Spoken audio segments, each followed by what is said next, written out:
Hi hello. तर नीट बसले थांबा. संदीप जीवाने ह्या नावाची आयडी फेक आहे मला माहिती आहे, पण नक्की कोण असेल व विचारात पडले आहे. मला नंबर 1चा दुश्मन मानते तर ते तर असते का नसते ना विचारात पाडलंय. एक मन वाटतंय इथून नाही ते नसते ना, ते माझा नाद कधी करीत नाही. तर त्यांना माहिती आहे मी लई तडीपार बाई आहे. आणि इथून जर विचार केला काय सांगावा कुणाचं, जे जे मी शब्द देते ते खरे होते तर, आणि मग ते त्याला पचवता येत नाही तर, आणि मग ते असे लपून छपून माझ्यावर वार करीत येत. हा पण चूक माझी काय आहे त्याच्यात काहीच नाही ना. तुम्ही तुमचं आयुष्य तसं जगताव, त्याचे परिणाम तुमच्यावरच उमटणार आहेत, माझ्यावर थोडी ना. आता मी जर म्हणलं सुधार जा नाही तो पछताएगा, आता हे शब्द खरे होते तर माझी काळजी भाई मी म्हणते लोकांना सांगते बघा, मी काहीच चूक नाही ह्याच्यात काहीच. मी जे अंतकरणातून बोलते ते होत आहे, आणि मी जेव्हा उगं बोलायचं म्हणून बोलते रागाच्या भरात तेव्हा माप असतंय काय मिळ आहे काय नाही. पण माझं हे दुखवलं कुणी तर मग इथून जे निघतंय ते टारक काळजाला भिडतंय, आणि पुन्हा सुधर आयुष्यभर जिंदगी में कभी नाही. कहाँ से सासले कहाँ से पादे कहाँ से हागे काहीच नाही, ते सगळं कन्फ्यूज होऊन जातंय त्या समोरच्या व्यक्तीचं आयुष्य. खरं सांगायले खोटं नाही. तुम्हाला वाटत असेल काय बी फेकायली आहे वंदी नाही. नाव माझं चांगलं आहे तर चांगलं घ्यायचा. वंदना. तर लई घाण यायला मला, आंघोळ नाही केली काय नाही, पाचच आहे अजून. काम राहिलंय तसंच अजून. भांडे बिंडे घासले तर किचन साफ केलंय. आता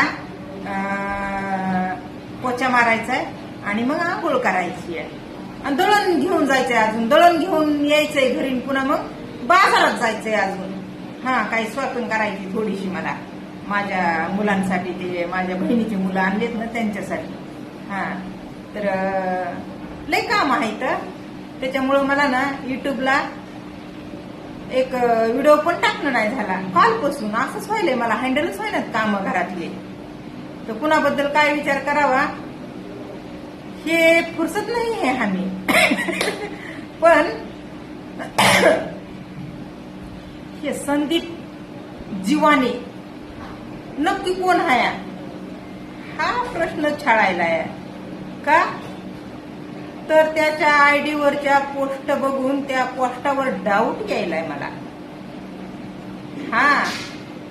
असा एक व्यक्ती आहे की ह्या विश्वातला नंबर 1 दुश्मन मानतोय मला. आता ते का म्हणून त्याला कारण मी नाही वाटे गेले त्याच्या, तेच गेला होता माझ्या वाटे बरं का. आता मी माझ्या वाटा येईन त्याला आडवं केल्याशिवाय राहत नाही, कुणी बी असू द्या. तर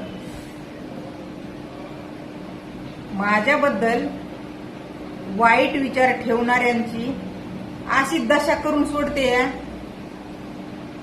की म्हणलं ना कहाँ से आगे कहाँ से पादे कुछ समजता नाही, आणि ते प्रकार होतय. तर मग मला दोष द्यायचा असतोय होय, पुन्हा माझी माफी मागायची असती.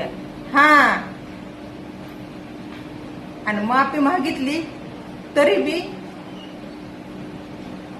पुन्हा नाही दिलेला शब्द वापस घेता येत. त्याच्यामुळं त्या माफीला अर्थ उरत नाही बरं का.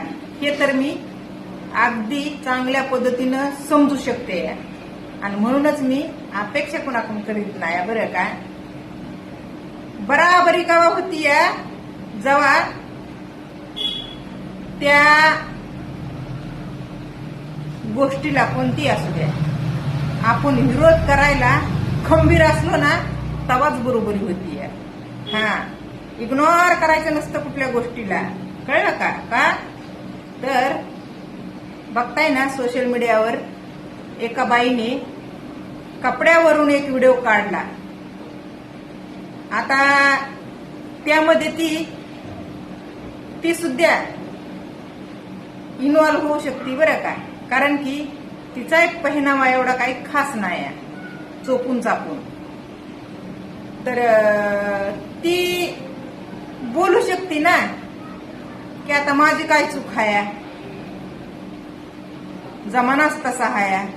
पण ती थोडी वेगळ्या टाईपनं बोलली, ते जमान्याला जाऊन डायरेक्ट भिडलं आणि मग तिला उचलून धरलं, व्हायरल केलं, लय गाजली आता ती. कळलं का? ज्याला माहिती नव्हती त्याला माहिती झाली आहे. त्याच्यामध्ये फायदा तिचाच झाला ना. पण तिनं तिच्या सोबत जे केलं ते चुकीचं होतं, ती दुसऱ्याला दोष देऊ शकत नाही. तिनं स्वतःनं तिच्या सोबत ते केलं या कांड. तसं करायचं नसतं, भिडायचं असतं. हा, भिडायचं असतं. तर तिनं दुसरा व्हिडिओ टाकायचा. माफीला अर्थ उरत नाही, मान्य आहे. पण एवढी व्हायरल झालेली बाई, गाजलेली बाई, हे थोडंसं चालवायचं ना की बाबा ह्या दुनियामध्ये काय एक नाही, सगळंच तर आहे. मग तुम्ही एवढं जीवाला मनाला तुम्हाला लावून का घेताय? त्यामध्ये तुम्ही तुमचा फायदा करताय आणि वरून मला दोष देताय. याला काय अर्थ आहे का? आणि खंबीर राहायचं उभा. सहानुभूती मिळवा, पण एवढ्या टोकाला जाऊ नका. नाही मिळाली तर नाही मिळाली, कळलं का? डेंजर, वंदना डेंजर असं म्हणा तुम्ही, मला चालतं बरं का. पण माझ्यासोबत कुणीतरी चुकीचं काही केलं या, आणि त्यामुळं मी माझ्या स्वतःलाच आणि पुन्हा एक चूक दुसरी करून घेते. रिक्स ती पण आपल्या स्वतःबद्दलची एवढी मोठी की खेळ खलास. नग नग नग नग, पुन्हा पुन्हा आयुष्य नाही रे बाबा. हा, एकदाच आहे, जगू द्या. तुम्ही जगा, आम्हाला जगू द्या. आणि आम्हाला नाही जगू द्यायचं म्हणलं तर मग आम्ही तुम्हाला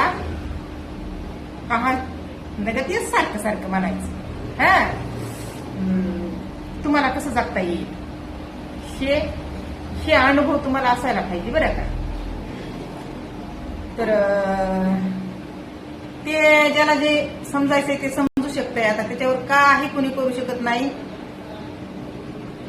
ज्याला उचलून धरायचं ते उचलून धरू शकतंय, ज्याला बरोबर म्हणायचं ते बरोबर म्हणू शकतंय. पण त्यामध्ये मी एकच म्हणणार आहे, ती बाई लयच व्हायरल झाली तर कुणाचंही चांगलं व्हावं. प्लस बिचारी जी रिक्स तिनं घेतली त्यातही खरी उतरली. मस्त एकदम.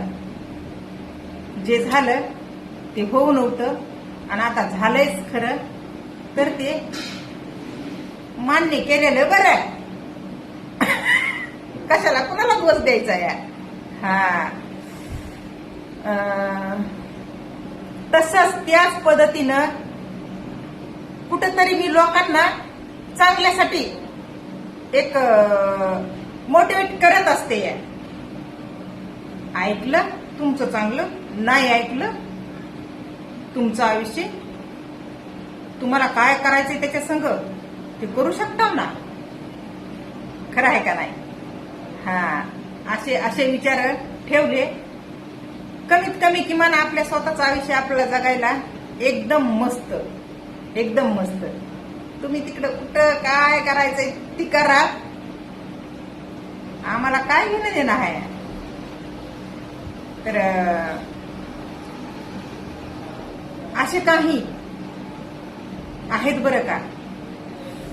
मी काय कुणाचं नाव घेत नाही कधी, माझ्या मुद्द्यामध्ये घेते का, पण माझ्या माहितीत जे असतं त्यावर मी बोलत असते.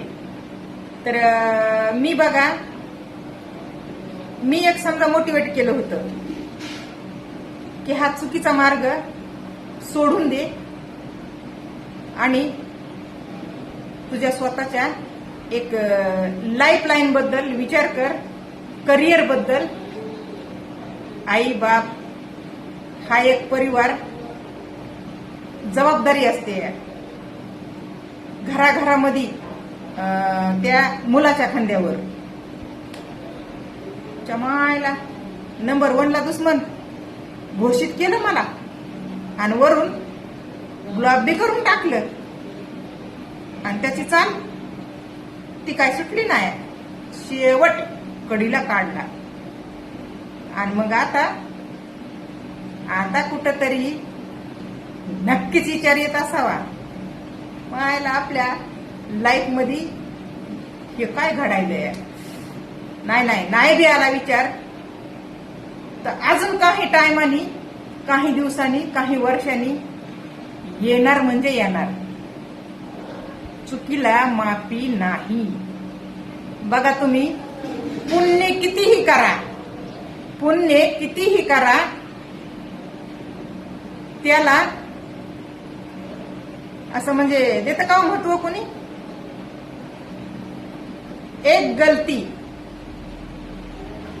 एकच गलती ती भयानक असती बरं का आयुष्यामध्ये. आयुष्यभर तुम्ही लोकांचं चांगलं करीत आला तरीही तुम्ही जर एखादी गलती चूक केली तर तुमच्या आयुष्यामध्ये तुम्हाला त्या चांगुलपणाचा अर्थ कुठंच उरताना दिसणार नाही, कुठंच. लय बेकार व आयुष्य तर नाजूक हायच प्रत्येकाचं, पण ते आयुष्य जगताना ह्या दुनियामध्ये, समाजामध्ये, ह्या आपल्या कर्मभूमीवर लय राईट जगावं लागतंय योग्य पद्धतीनं.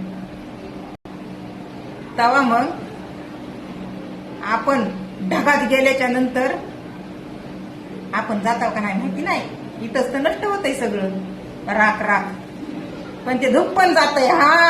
धुप्पन ढगापर्यंत पोहोचत आहे का नाही की, पण धुप्पन नक्कीच वरी जातंय. आणि त्या धुपणातून आपलं चांगुलपण नक्कीच पूर्ण विश्वात पसरत आहे.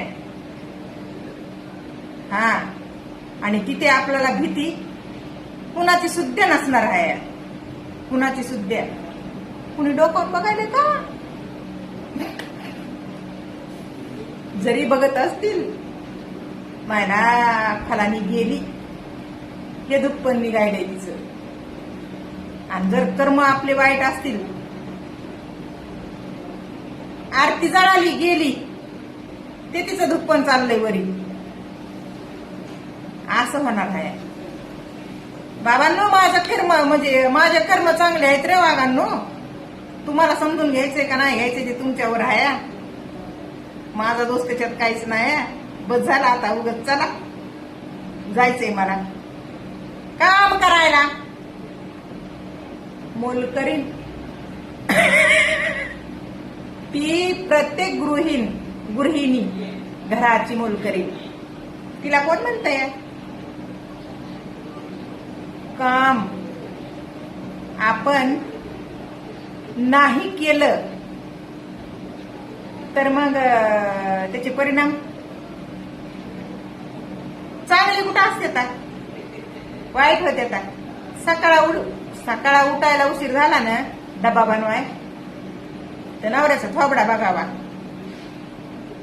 बम फुगून.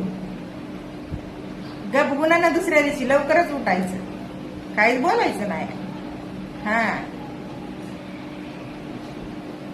तवा कुठं तरी कवर होतंय, नाही तर फुगलेलं ती फुगलेलंच. चला उगाच